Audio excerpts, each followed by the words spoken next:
जय श्री कृष्ण, जय श्री गोवर्धन महाराज। आज की इस वीडियो में मैं आपको गोवर्धन का महत्व, गोवर्धन की पूजा हम कब और क्यों करते हैं, इससे संबंधित कहानी सुनाऊंगी। और अगली वीडियो में मैं आपको गोवर्धन की पूजा किस तरह करते हैं और इसका शुभ मुहूर्त बताऊंगी। गोवर्धन पूजा वह दिन जिस दिन भगवान श्री कृष्ण ने गोवर्धन पर्वत को उठाया था। दीपावली के अगले दिन गोवर्धन की पूजा की जाती है। लोग इसे अन्नकूट के नाम से भी जानते हैं। गोवर्धन पूजा में गोधन अर्थात गायों की पूजा की जाती है।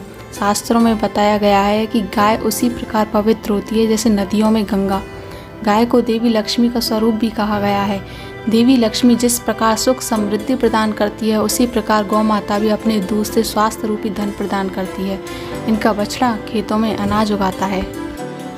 आजकल तो खेतों की जुताई करने के लिए नई तकनीकें चल गई हैं, लेकिन पुराने ज़माने में गाय के बछड़ों का ही खेत की जुताई के लिए उपयोग किया जाता था। ऐसे गौ संपूर्ण मानव जाति के लिए पूजनीय और आदरणीय है। गौ के प्रति श्रद्धा प्रकट करने के लिए ही कार्तिक शुक्ल पक्ष प्रतिपदा के दिन गोवर्धन की पूजा की जाती है और इसके प्रतीक के रूप में गाय की पूजा की जाती है।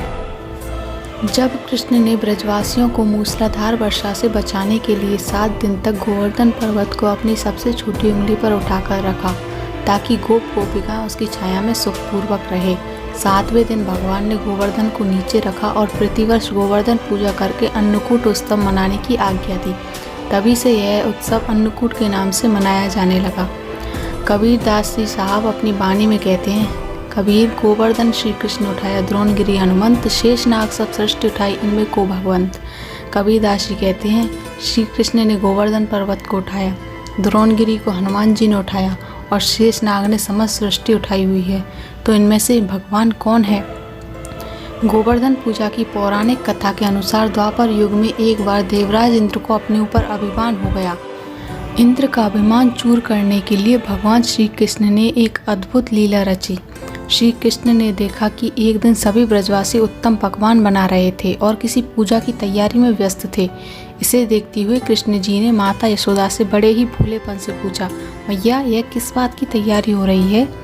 कृष्ण की बातें सुनकर यशोदा माता ने बताया कि इंद्रदेव की सभी ग्रामवासी पूजा करते हैं जिससे गांव में ठीक से वर्षा होती रहे और कभी भी फसल खराब ना हो और अन्न धन बना रहे। उस समय लोग इंद्रदेव को प्रसन्न करने के लिए अन्नकूट चढ़ाते थे।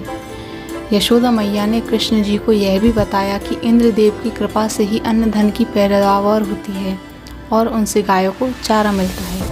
इस बात पर श्री कृष्ण ने कहा कि फिर तो इंद्रदेव की जगह गोवर्धन पर्वत की पूजा होनी चाहिए, क्योंकि गायों को चारा वहीं से मिलता है। इंद्रदेव तो कभी प्रसन्न ही नहीं होते, ना ही दर्शन देते हैं। इस बात पर व्रज के लोग इंद्रदेव की जगह गोवर्धन पर्वत की पूजा करने लगे। यह देखकर इंद्रदेव क्रोधित हो गए और उन्होंने मूसलाधार वर्षा शुरू कर दी। इंद्रदेव ने इतनी वर्षा की कि उससे ब्रजवासियों को फसल के साथ काफ़ी नुकसान हो गया।